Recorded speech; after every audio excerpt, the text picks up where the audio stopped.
Mopogore opogore pachoka ochako anga chenro mar neno ni jopuonjre mande notimo penj mag grade 9 mowinjore odonje grade mar 10 to pok odonje skul ma ok olewo. Millicent Adhiambo miyowa ler mathoth.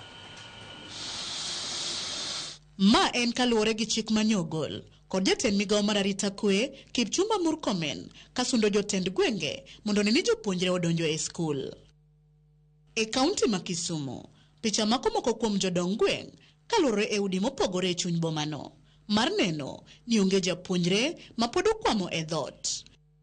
Bende chenro mar kawo kwan jopuonjre ma pok odonjo e grade mar 10 picha mako kadhi nyime e apis ruoth ma Obunga.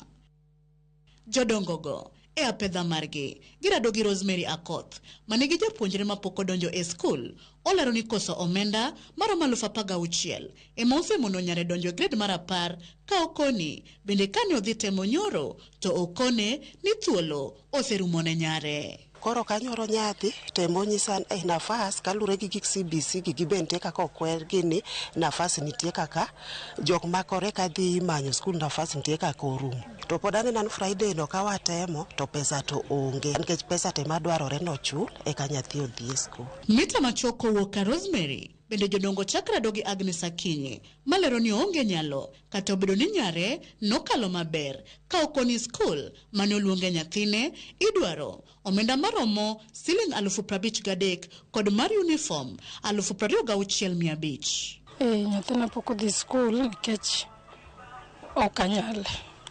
Fees en 53,000.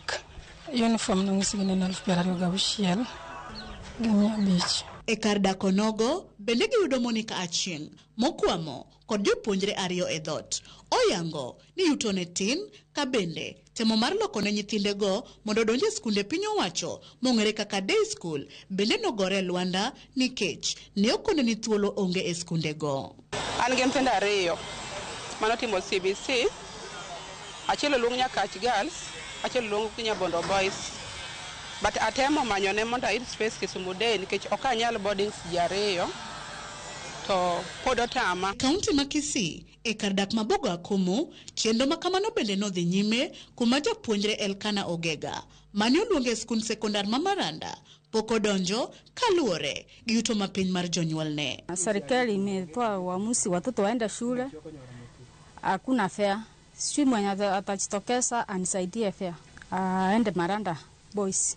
Hata kama hakuna fees, but sasa fare ni ngumu, sijapata fare ya kufika huko na ni mbali. Tunajaribu ku-encourage mzazi na well wishers mwenye anajitokelezea anampea hiyo nini fare, alafu mambo na karo, uniform na vitu zingine sasa serikali itajaribu isaidie. Kae kaunti ma Mombasa jopuonjre 204 ne oyudi kod ruodhi kapok odonjo e grade mar 10 kaluwore gi onge mar omenda, uniformbe kod gige somo. Take your child to school.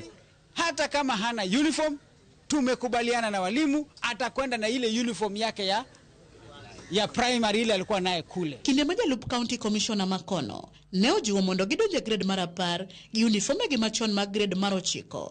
Giyango ni girwako wach mar dhi e skunde sekondar mag piny owacho kata day school. Kata kamano giluor ni jotend skunde kidekweyo ma ok oyienegi. Walimu wakuu sije wakatusumbua katika hawa watoto. Maanake ilikuwa tumewacha nyumbani kwa sababu ya kwa pesa hatuna. Serikali nyithindo dhi skul teto mano gima ber madikonyo kata kaka jonyuol. En gima ber ahinya nikech dipo ka gikonyo wan jomoko. Wa support mondo nyithindo dhi skul. Jagoro mongirore migawo mar somo